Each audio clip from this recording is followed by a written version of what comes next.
Tamil cinema வரலாற்றில் எத்தனையோ நடிகர்கள் வந்திருக்காங்க போயிருக்காங்க. ஆனா நடிப்பு அப்படின்ற ஒரு வார்த்தைக்கு இலக்கணம் வகுத்தவர்னு பார்த்தா அது நம்ம நடிகர் திலகம் சிவாஜி கணேசன் அவர்கள் மட்டும்தான். 275 படங்களுக்கு மேல் நடிச்சு இன்னைக்கும் வளர்ந்து வர நடிகர்களுக்கு ஒரு நடிப்பு பல்கலைக்கழகமா திகழ்கிறவர். ஆனா இவ்ளோ பெரிய ஜாம்பவான் தன் வாழ்நாளில் ஒரு படத்தை கூட ஏன் இயக்கல? எம்ஜிஆர் அவர்கள் பல படங்களை இயக்கி வெற்றி கண்டிருக்காரு. ஆனா சிவாஜி சார் ஏன் அந்த பக்கம் போகல? இது பல வருஷமா ரசிகர்களோட மனசுல இருந்த ஒரு பெரிய கேள்வி. இப்போ இந்த ரகசியத்தை அவரோட மூத்த மகன் ராம்குமார் அவர்கள் உடைச்சிருக்காரு. அதுவும் ரொம்ப இமோஷனலான ஒரு காரணத்தை சொல்லியிருக்காரு. வாங்க அது என்னன்னு விரிவா பார்ப்போம். முதல்ல ஒரு சின்ன ஃப்ளாஷ்பேக். 1952ல் பராசக்தி படத்துல அந்த கணீர் குரலோட அறிமுகமானவர் தான் சிவாஜி கணேசன். அன்னையிலிருந்து 1999ல் வெளியான பூப்பறிக்க வருகிறோம் படம் வரைக்கும் கிட்டத்தட்ட 5 தசாப்தங்கள் தமிழ் சினிமாவை தன் நடிப்பால கட்டி போட்டு வச்சிருந்தாரு. பராசக்தி படத்துல அவர் பேசின அந்த கோட் சீன் வசனங்கள் இன்னைக்கும் தமிழ்நாட்டுல பட்டி தொட்டி எங்கும் பிரபலம். ஆனா நடிப்புல இவ்ளோ உச்சம் தொட்ட ஒருத்தர் கேமராவுக்கு பின்னாடி போய் ஏன் நிக்கல? மத்த பெரிய நடிகர்கள் எல்லாம் தங்களோட கரியர்ல ஒரு கட்டத்துல இயக்குனரா அவதாரம் எடுப்பாங்க. உதாரணத்துக்கு மக்கள் திலகம் எம்ஜிஆர் அவர்கள் தன் சினிமா வாழ்க்கையில சரிவை சந்திச்ச போலாம் அவரே கதை உருவாக்கி தயாரிச்சு இயக்கி நாடோடி மன்னன், உலகம் சுற்றும் வாலிபன்னு மெகா ஹிட் படங்களை கொடுத்திருக்காரு. ஆனா சிவாஜி சார் ஏன் இதை செய்யல?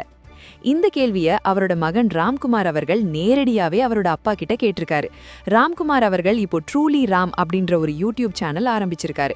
அதுல நடிகர் சத்யராஜ் கூட பேசும்போதுதான் இந்த ஒரு சுவாரஸ்யமான விஷயத்த பகிர்ந்துகிட்டாரு. ராம்குமார் அவர்கள் ஏற்கனவே அறுவடை நாள், எல்கேஜி போன்ற படங்கள்ல நடிச்சிருக்காரு அப்படின்றது நமக்கு தெரியும்.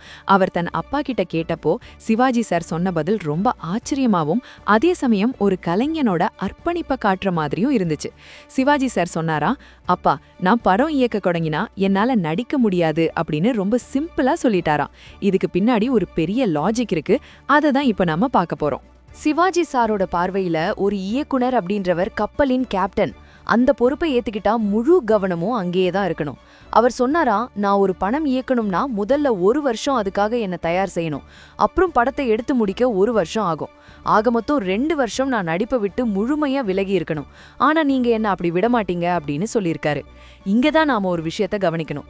அந்த காலத்துல சிவாஜி சார் எவ்வளவு பிஸியான ஒரு நடிகர். வருஷத்துக்கு 10-15 படங்கள்ல கூட நடிச்சிருக்காரு.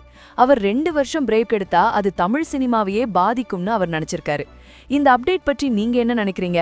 ஒருவேளை சிவாஜி சார் படம் இயக்கி இருந்தா அது எந்த மாதிரி இருந்திருக்கும்? பொதுவான பின்னணி தகவல்கள் அப்படின்னு பார்த்தா சிவாஜி சார் சிவாஜி புரொடக்ஷன்ஸ் மூலமா பல படங்களை தயாரிச்சிருக்காரு. தயாரிப்பு நிர்வாகத்துல அவருக்கு இருந்த அனுபவம் வேற லெவல். ஆனா இயக்கம் அப்படின்ற ஒரு கலைக்குள்ள நுழையும் போது அதுல எந்த ஒரு சமரசமும் இருக்கக்கூடாதுன்னு அவர் உறுதியா இருந்திருக்காரு. ஒரு வேலையை செஞ்சா அதுல 100% கவனம் இருக்கணும். நடிப்பும் இயக்கமும் கலந்து இருந்தா 2லயும் சொதப்பல் வர வாய்ப்பு இருக்குன்னு அவர் பயந்திருக்காரு. இது அவரோட நேர்மையை காட்டுது. ஒரு மல்டி டாஸ்கிங் பண்றதை விட செய்யற ஒரு வேலையை பெஸ்டா செய்யணும்னு அவர் நடிச்சிருக்காரு. அதனாலதான் 275 படங்களுக்கு மேல நடிச்சும் அவரோட ஒவ்வொரு கேரக்டரும் இன்னைக்கும் பேசப்படுது. கர்ணன், கட்டபொம்மன், வஉசின்னு அவர் ஏத்துக்காத அவதாரங்களே இல்ல. திரைப்பட வட்டார தகவல்கள் படி சிவாஜி சார் செட்ல இருக்கும்போது இயக்குனர்களுக்கு முழு சுதந்திரம் கொடுப்பாராம். அவரே ஒரு சிறந்த நடிப்பு மேதையா இருந்தாலும் இயக்குனர் என்ன சொல்றாரோ அதை அப்படியே செய்யறதுதான் ஒரு நல்ல நடிகனுக்கு அழகுன்னு நம்பினவர். இன்னைக்கு இருக்கிற காலத்துல நடிகர்கள் ஆரம்பிச்ச ஒரு சில படங்கள்லயே இயக்குனர் ஆகிறத பாக்குறோம். ஆனா சிவாஜி அப்படின்ற ஒரு சகாப்தம் தன்னோட கேப்டன்ஷிப் பொறுப்பை மத்தவங்க கிட்ட கொடுத்துட்டு தான் ஒரு சிறந்த வீரனா மட்டும் களத்துல நின்னு சாதிச்சிருக்காரு. உண்மையிலேயே இது ஒரு பெரிய விஷயம்தான். இந்த செய்தி இப்போ சமூக வலைத்தளங்கள்ல வைரலாகி வருது.